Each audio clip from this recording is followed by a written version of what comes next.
प्रिय दर्शकों, मानव समाज में संस्तरण की मौजूदगी वैश्विक स्तर पर है, किंतु भारत में जाति व्यवस्था अद्भुत सामाजिक संरचना है। जाति व्यवस्था को जन्म देने का आरोप ब्राह्मण पर लगाया जाता है।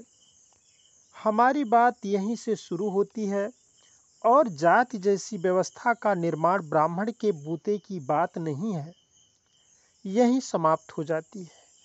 और यह भी सिद्ध हो जाता है कि आज बाहर से आए हुए हैं। यहाँ कई शब्दों की व्याख्या तथा कई तथ्यों साक्ष्यों को स्पष्ट करने की ज़रूरत है, जिसमें घंटों लग सकते हैं, किंतु इस वीडियो को 5-6 मिनट के आसपास संक्षिप्त रखने की कोशिश करेंगे। आगे इसी विषय से संबंधित छोटे छोटे वीडियो देने की कोशिश होगी, जो इसके विभिन्न अंशों पर प्रकाश डालेगी। विवर्ष समाज शास्त्रीय अध्ययन में माध्यमिक से परास्नातक स्तर के स्रोतों से जितना समझ में आया, जाति प्राचीन भारतीय समाज के संगठन में अद्भुत रूप से श्रम का वैशेषिक विभाजन थी। प्राचीन भारतीय समाज के संगठन में अद्भुत रूप से श्रम का वैशेषिक विभाजन थी।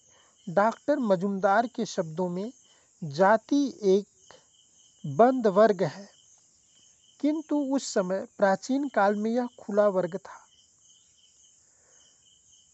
अपनी रुचि और गुण की विशिष्टता के आधार पर कोई किसी भी जाति अर्थात पहचान रूप में कर्म को चुन सकता था। जातियां अंतर्विवाही थीं, छुआछूत नहीं था, जैसा कि आज भी वर्ग में पाया जाता है। एक वर्ग से दूसरे वर्ग में जिस प्रकार से विवाह आदि संबंध होते हैं, छुआछूत नहीं होता है। जैसे डॉक्टर के वर्ग के लोग अध्यापक वर्ग में विवाह करने में किसी तरह का संकोच नहीं करते, कोई छुआछूत नहीं रखते हैं। यह विश्व को आश्चर्यचकित करने वाली अद्भुत श्रम की वैशेषिक विभाजन की सामाजिक व्यवस्था अर्थात जाति भारत के विश्व गुरुत्व की द्योतक थी। जाति व्यवस्था आर्यों के आगमन के पूर्व भारतीय मूल के श्रमण परंपरा के लोगों ने खोजी थी। इस व्यवस्था में न कोई कर्म बड़ा था न छोटा। कर्म के आधार पर अंतर्जातीय विवाह, सामाजिक व्यवहार पर कोई नियंत्रण नहीं था, यानी कोई छुआछूत आदि जैसी व्यवस्था नहीं थी। न तो जातियों से बाहर विवाह करने पर कोई रोक थी। किसी सामाजिक व्यवस्था के निर्माण में ऐसी निष्पक्षता और ईमानदारी श्रमण परंपरा के लोगों के अतिरिक्त किसी ब्राह्मण के बस की बात नहीं। ब्राह्मण तो केवल किसी सोने की संरचना का डुप्लीकेट मिट्टी का बना सकता है और असली को ठग सकता है, सो उसने किया। जाति व्यवस्था का डुप्लीकेट वर्ण व्यवस्था का निर्माण किया।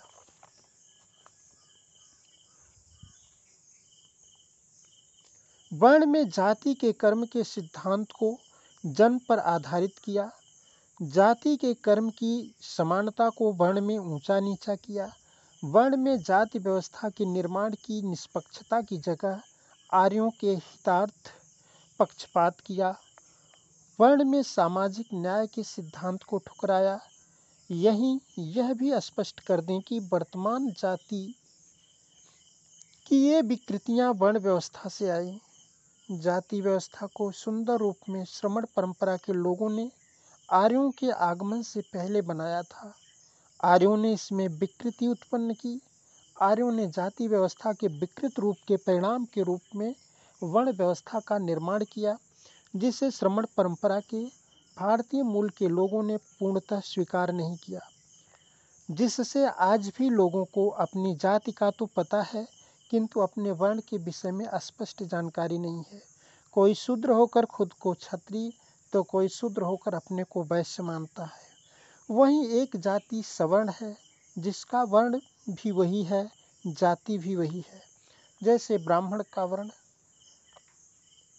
भी ब्राह्मण और जाति भी ब्राह्मण, क्षत्रिय का वर्ण भी क्षत्रिय और जाति भी क्षत्रिय। ऐसा इसलिए है कि जब भारतीय समाज में श्रमण परंपरा के लोग जाति बांट रहे थे, तब आर्य यहाँ नहीं आए थे और उनको कोई जाति नहीं मिली।